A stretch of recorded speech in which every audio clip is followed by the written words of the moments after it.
Tonight on Confidential, a look at the life of road warrior hawk Michael Hegstrand and the impact of his death on the sports entertainment industry. My life and my family's life is going to be better for meeting Mike Hegstrand Hawk. I'm never going to be the same without him. We're never going to be the same. I don't think the wrestling business is going to be the same without him.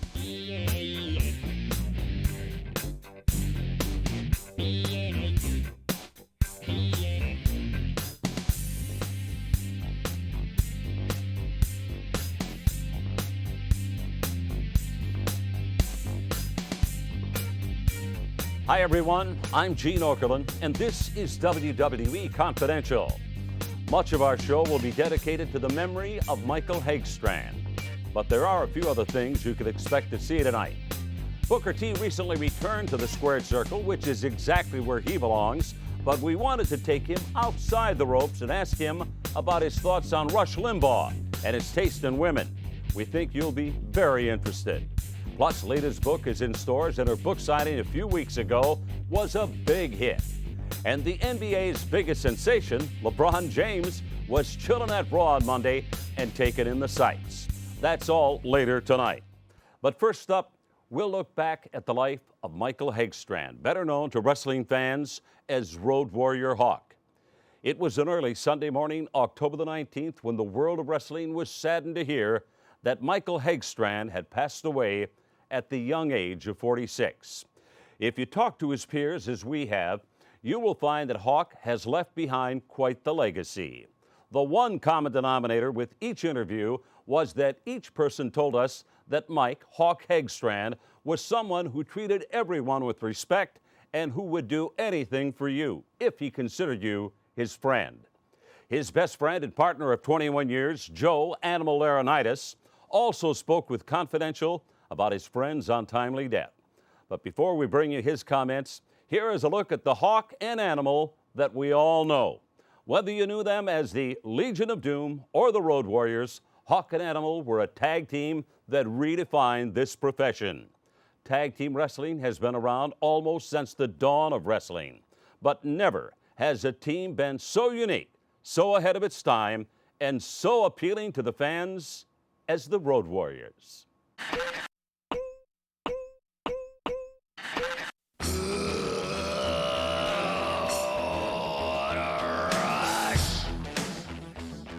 Anybody who was a fan of professional wrestling had to admire the Road Warriors. As far as their mystique, their charisma, their larger-than-life persona, the Road Warriors were it when it came to tag team wrestling.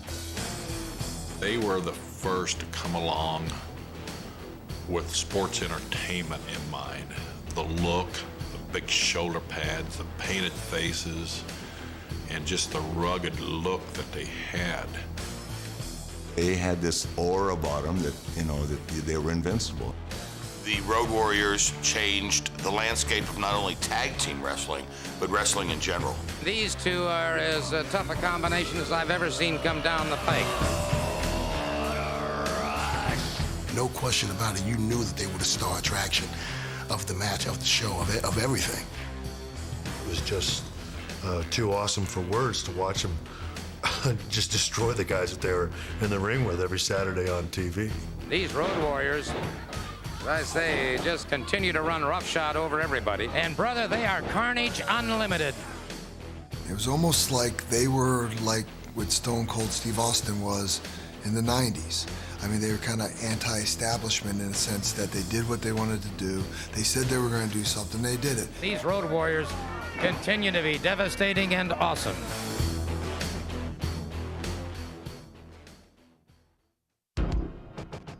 The Road Warriors wrestled in every major promotion and were a major draw for every major promotion.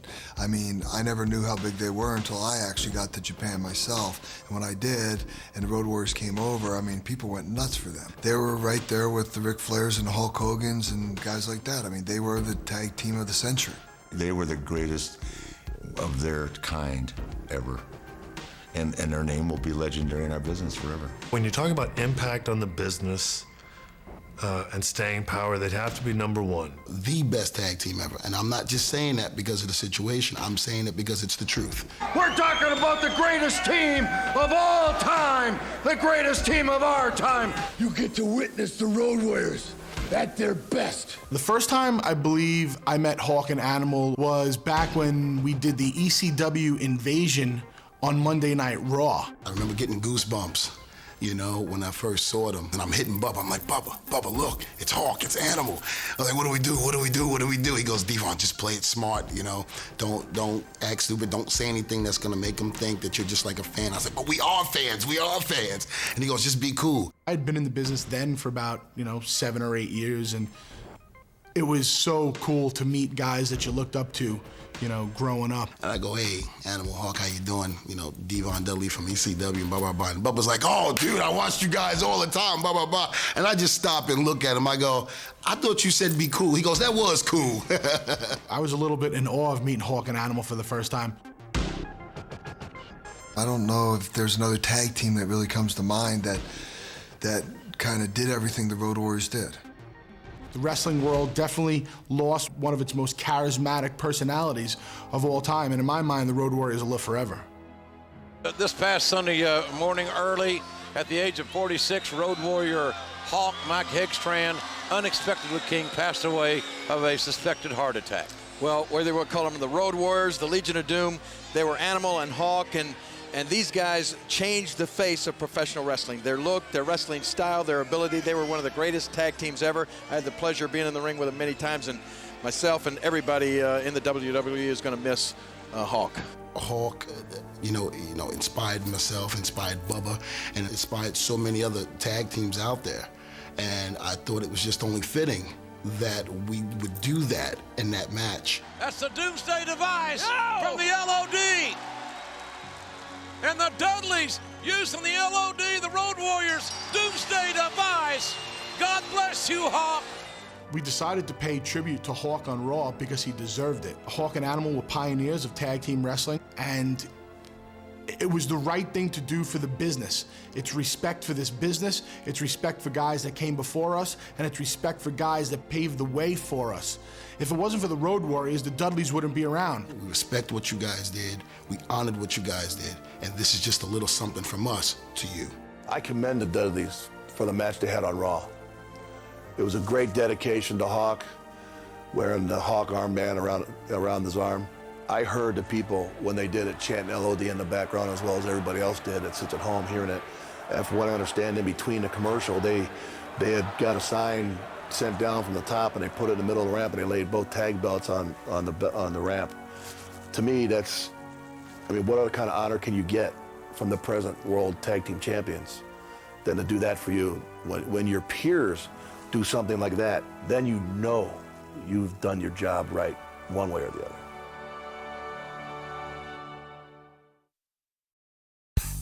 Still to come, Road Warrior Animal talks candidly about the loss of his tag team partner and best friend, Michael Hegstrand. He had an empty feeling inside, and it was a void that needed to be filled, and he was filling it with the wrong things. And when we return, Booker T is this week's guest on Outside the Ropes. Have you ever lost count when reciting your five-time, how many are up to? Welcome back to Confidential. Raw and SmackDown present WWE Survivor Series, sponsored by Xbox. Survivor Series is coming to you live next Sunday, November 16th, from the American Airlines Center in Dallas, Texas, and will be available on pay-per-view. Xbox, it's good to play together. And you are listening to the official theme song for Survivor Series, entitled Build a Bridge by Limp Bizkit, off their new album, Results May Vary, available in stores now. Ask Booker T who he is, and he'll tell you matter-of-factly, he's the 5-time WCW champion, sucker. However, ask him to pick between Halle Berry, J-Lo, and Britney Spears, and the answer's not so simple. Can you dig it, sucker? Hello, I'm Al Snow, and I'm here with Booker T on Outside the Ropes. And Booker, I know Coach, my partner, normally does this, but you and Coach have a little bit of bad blood and a little bit of problems, so I decided to take it upon myself yet again and do the coach's job for him. Good. So we've got 10 questions. You ready? Yeah, I'm ready. Let's burn this sucker up, huh? Let's do it. All right. Okay, number 1. Besides yourself, of course, who do you think has the best dreadlocks of anyone you've seen on TV or in the movies? Probably Ricky Williams. Ricky Williams? For the Miami Dolphins, yeah. His look pretty cool, coming out the back of the helmet, you know, running down the field, scoring touchdowns. Pretty cool. I was thinking like Farina from our game or something. No, well, you know. Yeah, it was good. I thought we meant on the male aspect. Oh, okay. Go ahead. Number 2. Do you think Lenny Kravitz looks better with or without the dreads? He looks better without Halle Berry. Key. Number 3. Would you ever have Rush Limbaugh over to dinner? No. Ready? Ran out of prescription drugs or something? You have to have a lot of those before you invite him over, you know. Yeah. How is your golf game coming along? And are you considering the senior PGA Tour? No, I'm not considering the senior PGA Tour, but yeah, my golf game right now is about 11 handicap, and I'm moving up. Been in there about a year, and give myself 2 years before I'm on the amateur circuit. Really? Yeah. Okay. Number 6. Chris Jericho has his Jerichoholics. I myself have the Alcoholics. And Christian has his Peeps. Who does Booker T have? His Peeps, Jerichoholics, and you have your Alcoholics, right? Okay. Booker T just have his family. Yeah, just his family, you know, because everybody out there in the middle of, you know, when I'm in the middle of that ring is kind of like a part of my family. Yeah. You got Charm now. She's pretty hot, huh? Yeah, she's hot. Have you ever gotten dizzy doing the spin-a-rooney? No. Spin-a-rooney is kind of like second nature to me. I invented it, you know, so it's my move. You're like the Thomas Edison of wrestling. Exactly. Right. Number 8. How hot is your fireball-fueled entrance? It's pretty hot. It's seared me a couple of times. Burnt the hair off my back and a little bit of my hair, but it's part of the game. Oh, so you don't like need Tito to come out and put you out? No, it wasn't like Michael Jackson, but it gets pretty hot. You know, put a little barbecue sauce on your back. A little bit. It get a little tasty. Number 9. Have you ever lost count when reciting your 5-time?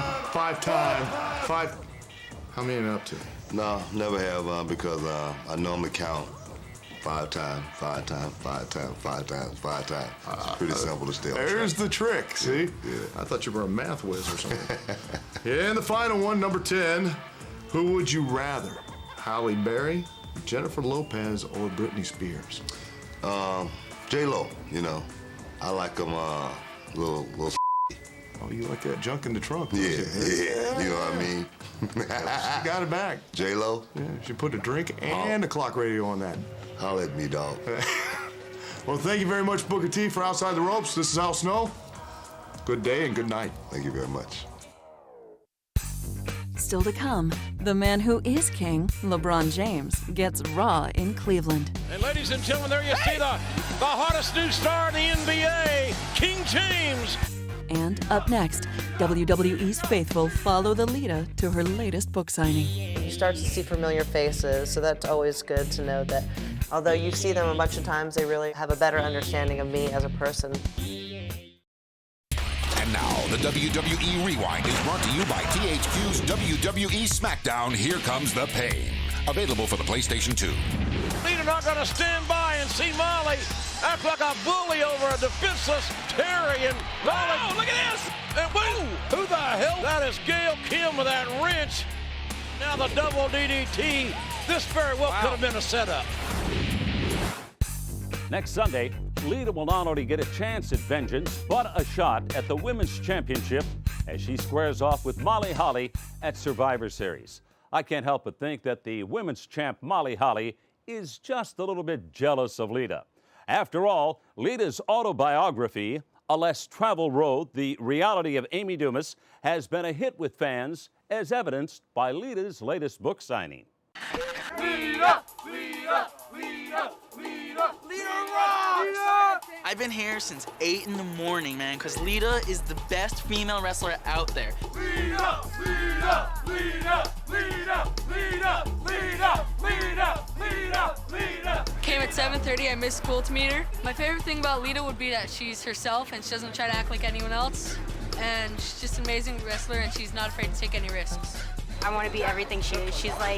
She's beautiful. She's such an athletic woman, and I just look up to her in so many ways.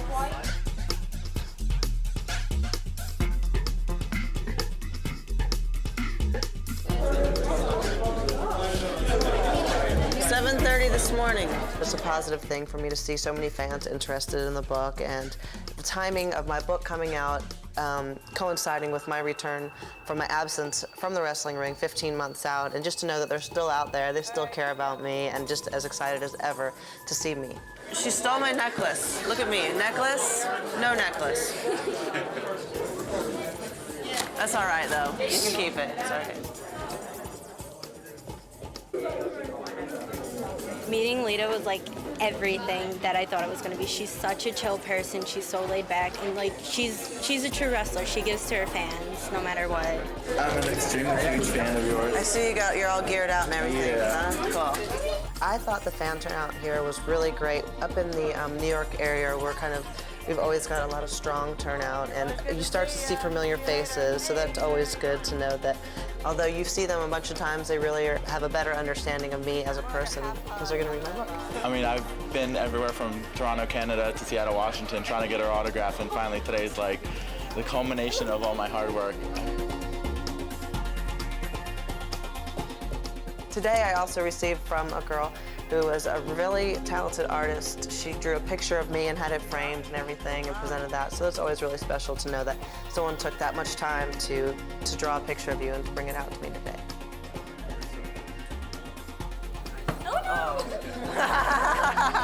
Her life story is just amazing, and it's just so inspirational, and just makes me want to get out there, and hopefully I'll see her one day in the WWE. Today is definitely one of those days, no matter how tired you are, that is really good to have that close interaction with the fans, because sometimes you get so detached, and just to know and to be able to talk to them and chat with them and just really remind yourself I'm one of them and they're one of me, just even though my job's on TV. When we return, Animal deals with the loss of a dear friend, Michael Hegstrand. I've seen Hawk at his worst, and I've seen him at his best. So has my family. In my house, out of my house, or heard it from me. And we loved him without judgment. And now, WrestleMania Recall, sponsored by Stacker YJ Stinger, the official extreme energy drink of WrestleMania 20.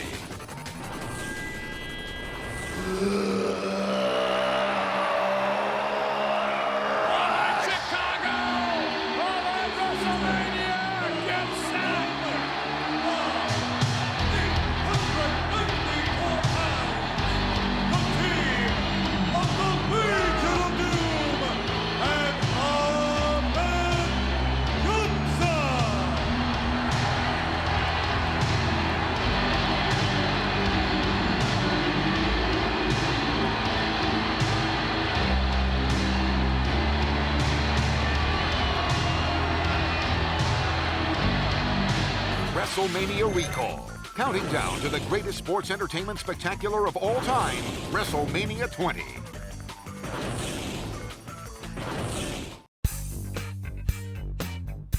Earlier tonight, we showed you how the Road Warriors, and Hawk in particular, will be remembered by their peers. But how will Animal, Hawk's best friend and tag team partner for over 20 years, remember Hawk? Confidential got the chance to sit down with Road Warrior Animal, Joe Laurinaitis. When I first talked to Joe after he heard about Mike's death, he was devastated. I mean, he said his phone was ringing off the hook and he emotionally didn't know what to do. And, you know, I mean, it's like losing a loved one. I mean, when you're partners for 21 years and you're a tag team like they were, they, you know, were there like brothers. I have to be honest with you, there was times I expected to look, you know, 15 years ago, I'd expected to find him in a room. Like some of the other guys, like Brian, some of the other guys that have passed away, Brian Pillman, you know. I would have expected that because of the demons eating that and him trying to fill that unhappiness. You can't assess the magnitude of the way he lived. And I mean that positively. He made the most out of everything. Anything that's happened to Mike now is something that he did and we did to ourselves, you know, years ago. People will focus on the negative because it's just, you know, how the world is now, that it's more pleasing to people, makes them feel better about themselves, I guess. But the other side of him, he was an awesome guy. He had an empty feeling inside, and it was a void that needed to be filled. And he was filling it with the wrong things. He was filling with the things he thought it was a temporary fix. It wasn't a solution, it was a temporary fix to the problem. You know, it wasn't a solution to the problem. When he met his wife, Dale, that was a solution to his problem. It's sad that, you know, Mike is gone, because he really, I think, was at peace with himself and had his life in what you and I would consider perfect shape. There's some peace knowing that, you know, that's one guy you know for a fact that is going to be in a much better place, because I was there when he accepted the Lord, and I saw what it did to this huge animal of a guy. Everybody laughed at him, ha ha ha. This man, you know, did he really do it? But when Mike sat down and talked to you about his beliefs and his being saved, you believed him. You can believe what you want, because there's been a lot of guys in our business that have made a mockery about being a Christian. And I think everybody believes in God to an extent. You know what I mean? The guys that make a mockery, they know where they're going to end up going. But I watched with my own eyes. I watched Sean and I watched Hawk, arm in arm, and Hawk's wife kneel down and cry like babies, because they had that same void that we were talking about, those demons that they were releasing, getting rid of. And ever since that day, Hawk was a changed man. To see this man that I had seen for years and years prior to that, never in any way, shape, or form even come close to being humbled by anything, shows that there's no wrong that you can do or no life that you can live, or there isn't a guy tough enough that doesn't need that one very important thing in his life. And Hawk being a Christian, it was like he had won every title in this realm, in this ring, and now he was achieving another goal, and he was winning at that. And I'm telling you, man, when Hawk would get up there and tell these young people, I have more lives than a cat, I beat death 10 times. I mean, he literally did, man. From past almost ODs, from hitting semis head on, rolling his car. He used to have a cabin up in Leech Lake that he fell off the boat in one time with a goose down jacket and cowboy boots on with jeans. He sunk to about 40 feet immediately, man. He almost busted his eardrums and everything. And he had one last-ditch effort and made it up to the top. And there's a lot of guys that were there that'll tell you that. You know, he did not survive all those things by accident. I firmly believe that it was a purpose that he survived it, and he believed that it was God's purpose for him to survive. I've seen Hawk at his worst, and I've seen him at his best. So has my family, in my house, out of my house, or heard it from me. And we loved him without judgment. You know what I mean? I loved Mike for who he was, not for what he did or didn't do. I think he felt solace with my family because it was a safe haven. My kids knew how much I loved him. And it's the same with the feelings my kid had for Hawk. You know, these were true heartfelt feelings. And Hawk would give it right back to him, too. So he's going to be missed by those guys, I'll tell you that right now. Hawk was like an uncle to me. He was close with my dad. And just growing up through my childhood, he was always there, and he'd always call me about once a week just to see how everything was going with school and sports, and always made sure that I was doing all right. My kids made him happy.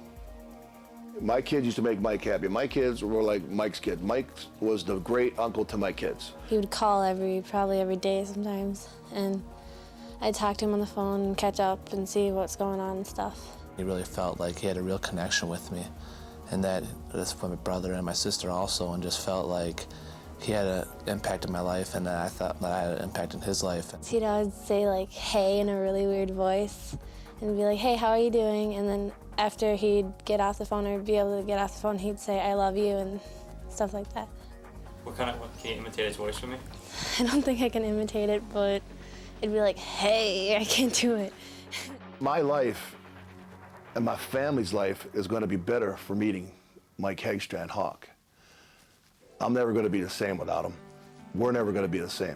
I don't think the wrestling business is going to be the same without him. I will remember Mike as one of the sincerest, sincerest individuals I've ever met. But Hawk and I were very close friends. We traveled together, we shared rooms together, and he's one of the few people in our business that's actually been to my home. We drank a lot of beer together and told a lot of stories together, and later on he moved to Florida, and the plane rides home with him, and always had a great time with him. Guy was always smiling, always happy, and just an outstanding person. A lot of memories will go right there about Mike Hagstrand, Hawk. I think the best memory is probably the last one I had.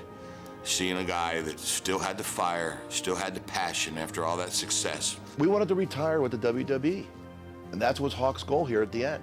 He wanted to retire with the WWE. When we got the call to come do Raw, well, he said, yeah, sure, great, no problem. Oh my God! It's a Legion of Doom! It's Hawk and Animal! We got a standing ovation, what Vince calls himself the Warrior Pod. Very few guys I've seen in the history of the sport of wrestling can go out in the ring, stand there, and just look around, and people erupt. And Hawk and I just happen to be two of those guys. He said to me, he goes, man, I'm so glad, Animal, that we got to reach the pinnacle of what we got to reach, and nobody else will be able to do it. And I'm telling you, another thing that he said, he goes, and I'm also glad I made peace with the big man. He goes, because I know where I'm, if I die someday, where I know where I'm going. And, where he's at's where he's at now. I'm gonna miss the words that everybody has heard time and time and time again. When you hear you're never gonna hear it again, but I'll hear it forever in my heart, what a rush, that pretty much speaks for itself. Oh, what a rush was a catchphrase that was identifiable to Hawk, and fittingly enough, that'll be the title of the Road Warriors book when it's released. Animal told us that he and Hawk had begun working on a biography, and while the book is not finished as of yet, Animal plans to complete the book and dedicate it to his friend. The Road Warriors and Michael Hawk Hagstrand will never be forgotten. Up next, a classic match in honor of Michael Hagstrand, presented by Road Warrior Animal. I think the one that stands out the most is Wembley Stadium. Welcome back to Confidential. This portion of the program is brought to you by Kill Switch. Take cover, take aim, take over. By Stacker 2's YJ Stinger. For that extreme boost of energy, you gotta feel the sting. And by Tony Hawk's Underground. Put your face in the game and go from punk to pro. Available on all gaming systems. When I try to think back in time of some of the most memorable events in our sport and what we've done in professional wrestling, I think the one that stands out the most is Wembley Stadium, SummerSlam. It was the most unbelievable sight I've ever seen. It was one of the first times that the World Wrestling Federation went over, or World Wrestling Entertainment today, went over, and we did a performance over there, and it was so loud. We rode Harleys to the ring that day, and even when Hawk went, it's, what a rush. You cannot even hear the music or the Harleys going to the ring because the cheers were so loud. That, to me, after all the years of being in professional wrestling, that was probably the highlight and the biggest rush, like Hawk called it, that we've ever had together in professional wrestling.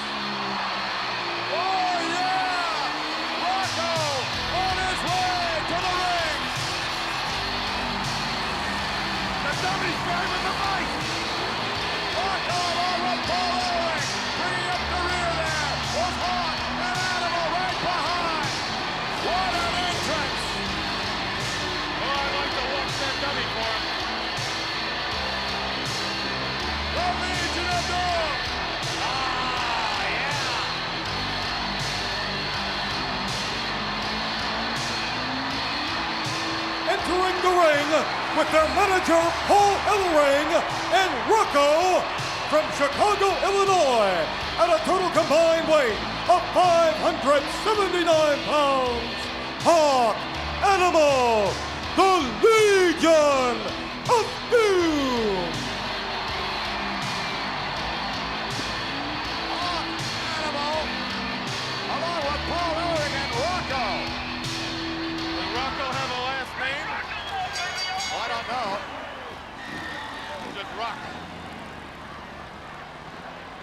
This should be a tremendous tag team matchup. Sounds like Big Ben ringing, doesn't it? Oh, look at that! Collision, I think, however, IRS got the worst of it, but I'm not certain. Now he can make the tag. He can make the tag because Hawk doesn't, they don't have a clue where he's at. DiBiase, the legal man in the ring now. And look at IRS a moment ago holding on to the foot of Hawk, making sure he was unable to tag Animal. And the big laugh by DiBiase. Money, money, money, money, money. No tag, nobody there. But there could have been a tag. See, they're not a bright team. Oh, they're a big, tough team, but they're not bright. DiBiase and IRS doing an unbelievable job of distracting the official and taking advantage of the opposition when the official's back is turned. Well, that's good tag team wrestling, McMahon. It's good business. I see. DiBiase and Irwin R. Shyster wearing down Hawk. Not much left of Hawk at the moment. Looks like it's going to be doomed for Legion to doom, don't it? A block. A suplex attempt to get another block. And DiBiase's up in the air, yes! But Hawk still doesn't have a clue where his corner is. He's been beat on for over 6-7 minutes now. Paul Ellering and Animal pleading for Hawk to make the tag. If he makes that tag and Animal gets in there, you know how fresh he's going to be. Here comes IRS. And no. Hawk unable to make it over to his corner. A block by Hawk. A roundhouse right had some effect, not a lot.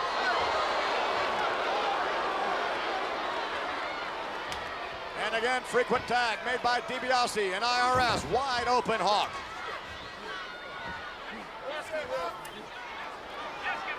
Well, thus far, Jimmy Hart's strategy paying off. But wait a minute. How much strength does he have left? I have no idea. And again an attempt, and yes, DiBiase at the 265 mark, somewhere in that neighborhood, trying to keep, tag was made, however, Irwin R. Shyster distracted the official. Well, the referee didn't see it, Mr. McMahon. Behind the official's back again. Ring the bell. How much frustration can Animal take?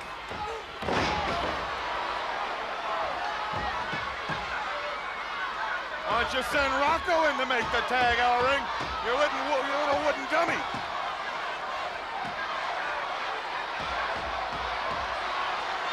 And yes, Tiger's made. Here comes DiBiase. Yes, finally! He made the tag.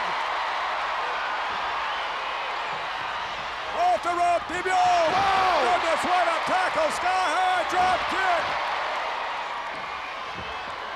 Animal is on fire. Hard right hand, a succession of them. Look at this, but from behind, IRS attacking. Get him out of there, official. Double team effort continues right in front of the official's eyes. Double clothesline. Come on, ref. Get Hawk out of there. Oh, 4 men in the ring at the same time. I think he's lost control. Irwin R. Shyster has vacated the premises. I don't think he had a choice. And look out, the reversal, the clothesline. Somebody's going up. He's signaling. Penthouse. Top floor. DiBiase. All the way out. Oh, no. What a maneuver by IRS. Saving DiBiase. I'm not sure if it did save him. That had to take a lot out of DiBiase, too. Oh, no. Look at this. Power slam. One. Come on, Ref. There were two in there.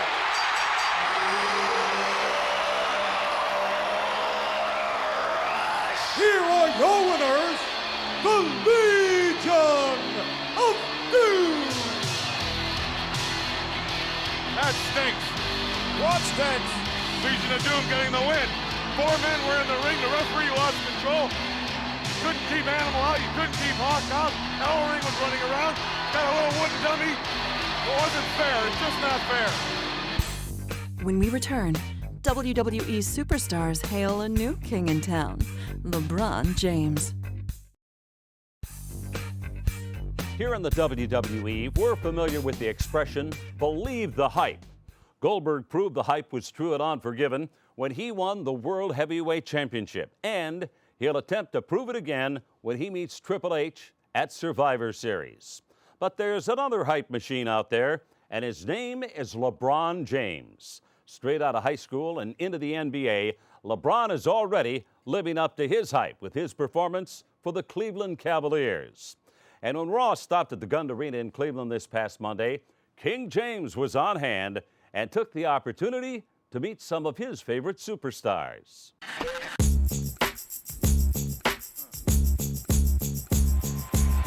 ladies and gentlemen, there you see the hottest new star in the NBA, King James, LeBron James, number 23 of the Cleveland Cavaliers, here tonight, enjoying Monday Night Raw.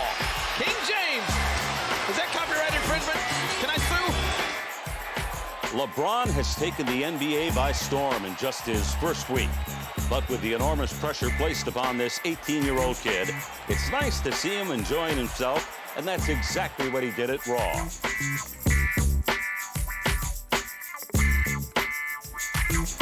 Not only did LeBron get a shot of Stone Cold Steve Austin on his phone, but backstage he was hanging out with the superstars, Stacy Keibler and Goldberg, just to name a few.